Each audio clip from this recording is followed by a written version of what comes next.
Let me ask you a serious question. Do you feel like you're being gaslighted? You turn on the news and some suit from the Federal Reserve tells you the economy is strong. They tell you that inflation is transitory or cooling or whatever buzzword they're using this week to keep you from panicking. But then you look at your bank account, you look at your rent, you look at the price of a Big Mac, and it doesn't match up. Here's the scary truth. For decades, the most powerful people in Washington have been operating on a lie. A seductive, dangerous lie that says, we can print a little bit of money to buy you a job. It's called the Phillips curve. It's the idea that there's a trade-off. If we tolerate a little bit of inflation, prices going up, unemployment will go down. It sounds like a fair deal, right? Like a free lunch. But what if that button doesn't work? What if the pilots flying this economy are drunk at the wheel, pushing buttons that aren't connected to anything anymore? In the 1970s, this arrogance almost destroyed the American dream.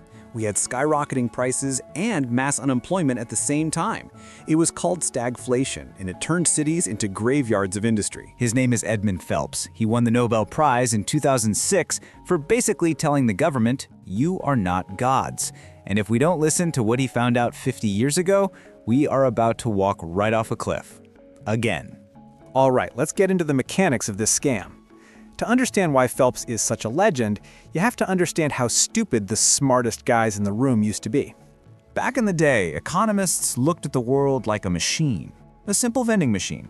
They believed in something called the money illusion.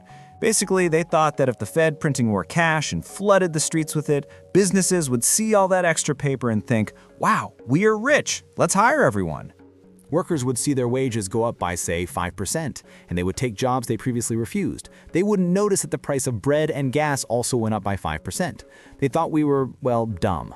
They thought we were lab rats who couldn't do basic math. This was the old Phillips curve. It was the ultimate cheat code. Politicians loved it because it meant they could always buy an economic boom just in time for an election. Just crank up the inflation dial and watch unemployment drop. But then Edmund Phelps walked in and ruined the party.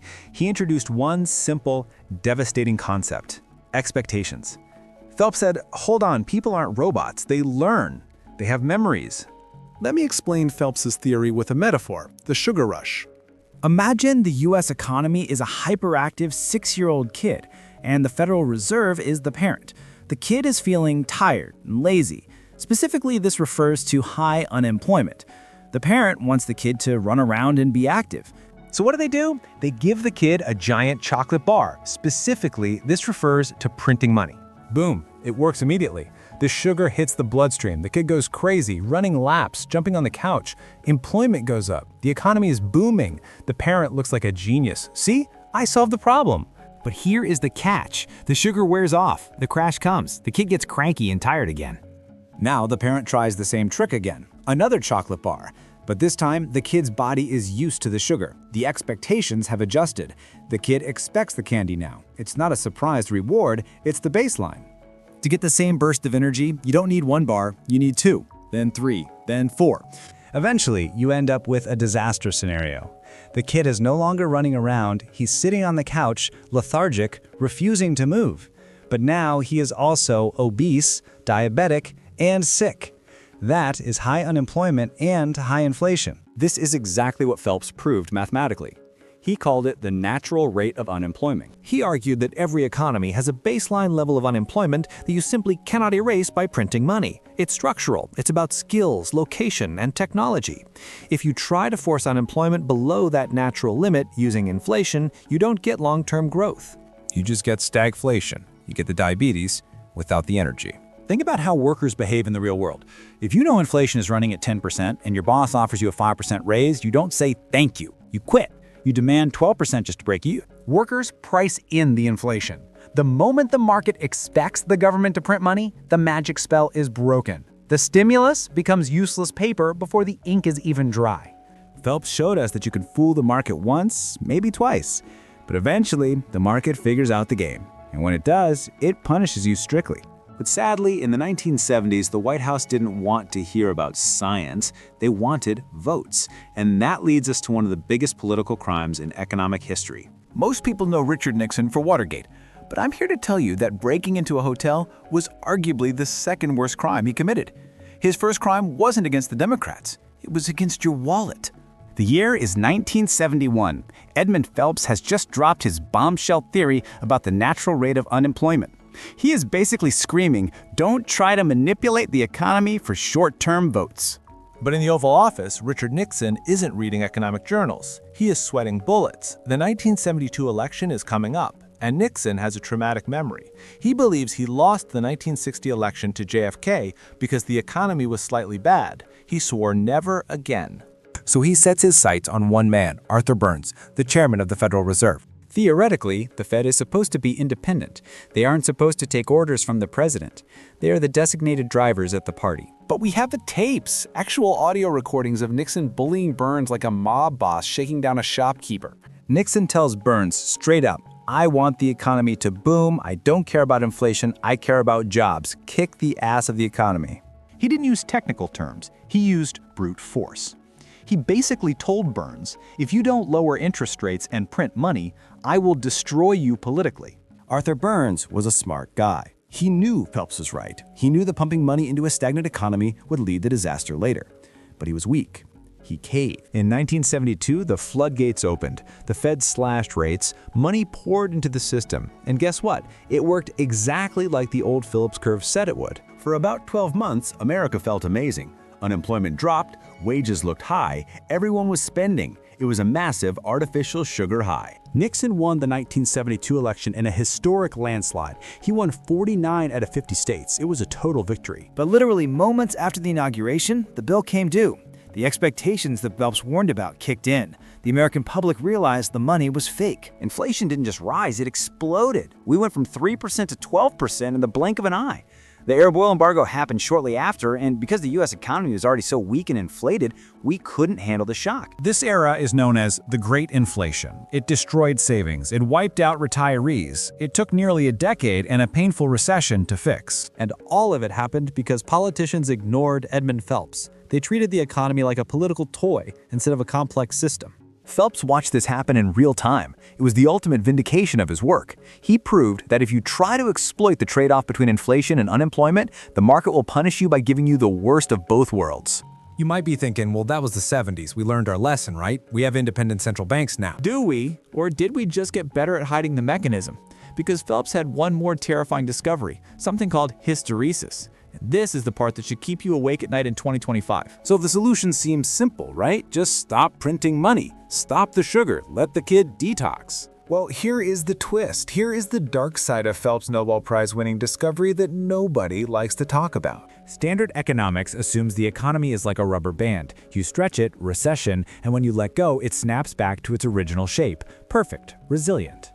But Phelps said, no, the economy isn't a rubber band. It's like a piece of metal. If you bend it too far, it stays bent.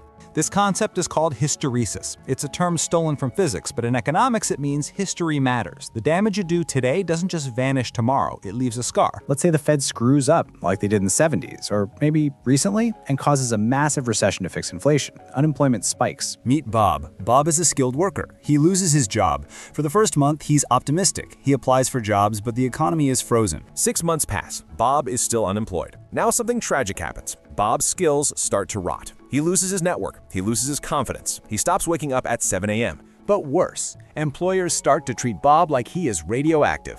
When HR managers see a resume with a 1-year gap, they don't think, oh, bad luck. They think, what is wrong with this guy? Why has no one else hired him? He must be damaged goods.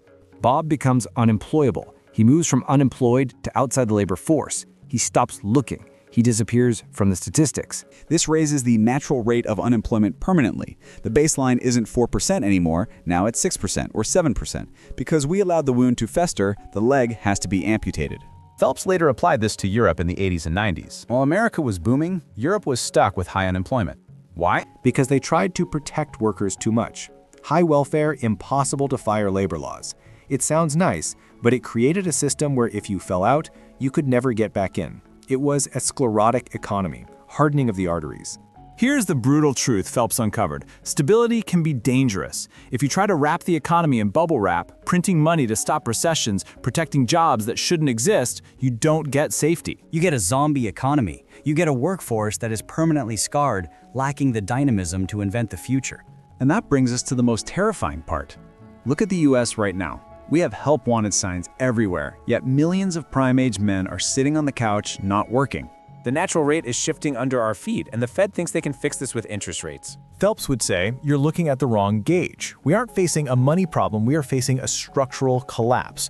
And 2025 is about to expose it all. So here we are, it's 2025, the headlines say inflation is under control, the stock market is probably hitting all-time highs, the politicians are taking a victory lap. But if Edmund Phelps were looking at the dashboard today, he wouldn't be celebrating. He would be sounding the alarm, because we have committed the exact same sin as the 1970s, but in a much more insidious way. We haven't just manipulated inflation, we have manipulated risk.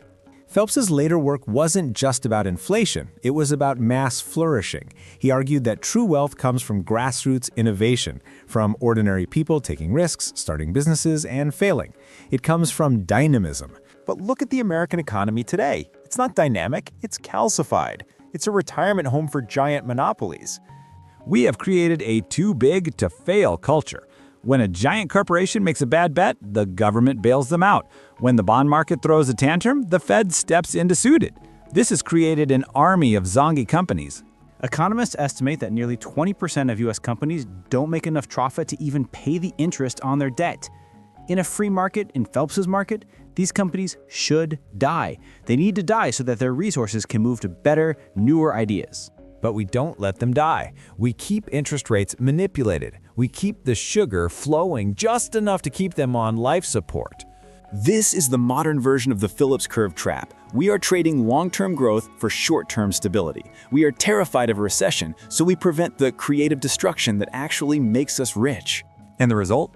Look at your wages. Real wages, adjusted for the cost of living, have barely budged for decades for the average guy. Why? Because productivity is stagnant. We aren't inventing useful things anymore. We are just inventing better ways to serve ads or trade crypto. And here comes the final nail in the coffin: AI and automation. Phelps warns that if the natural rate of unemployment goes up because machines replace humans, printing money won't fix it. In fact, it will make it 10 times worse. If AI displaces 10 million workers in 2025 and the Fed tries to print money to create jobs for them, we will get hyperinflation instantly. Because the supply of goods won't increase, but the money supply will. We are walking into a trap where the government thinks it can manage the transition with checks and subsidies. It can't. The only way out is if we, the people, have the freedom and the incentives to invent new kinds of jobs that don't exist yet. But we can't do that if the economy is rigged to protect the old guard. We can't do that if regulation strangles startups. We can't do that if the price of money is fake. America is currently a sports car running on cheap ethanol with a brick on the gas pedal. The engine is knocking, the smoke is black, and we are just hoping we cross the finish line before the wheels fall off. Edmund Phelps won the Nobel Prize for telling us the truth we didn't want to hear. There is no silver bullet. The government cannot print value. The Fed cannot conjure jobs out of thin air. And trying to trick the market is like trying to cheat gravity. Eventually, you hit the ground. We are standing at a crossroads. Down one path is the easy way, the path of stimulus checks, bailouts, and zero consequences. It's the path of the sugar rush. It feels good for a moment, but it leads to a nation that is sick, sluggish, and drowning in debt. Down the other path is the hard way. It's the path of mass flourishing. It means accepting that recessions are part of life. It means letting bad companies fail so new ones can rise. It means understanding that the only thing that actually raises our standard of living isn't the cash in our pocket, but the ideas in our heads. The economy isn't a machine run by wizards in Washington. The economy is you. It's your ambition. It's your willingness to take a risk. If we lose that spirit, if we trade our dynamism for a false sense of security, then no amount of money printing can save us. We will become a museum of a once great civilization. So the next time you hear a politician promise a soft landing or a new spending package that costs trillions but is somehow free, remember the lesson of 1972. Remember the hangover. Ask yourself, are they fixing the engine or are they just painting over the rust? I want to know what you think. Do you believe the Fed has actually tamed inflation, or are we just waiting for the second wave to hit? Let me know in the comments below. And if you want to understand how to protect yourself from what's coming, subscribe and ring the bell. Because history doesn't repeat itself, but it often rhymes. And right now, the song sounds terrifyingly familiar. Thanks for watching.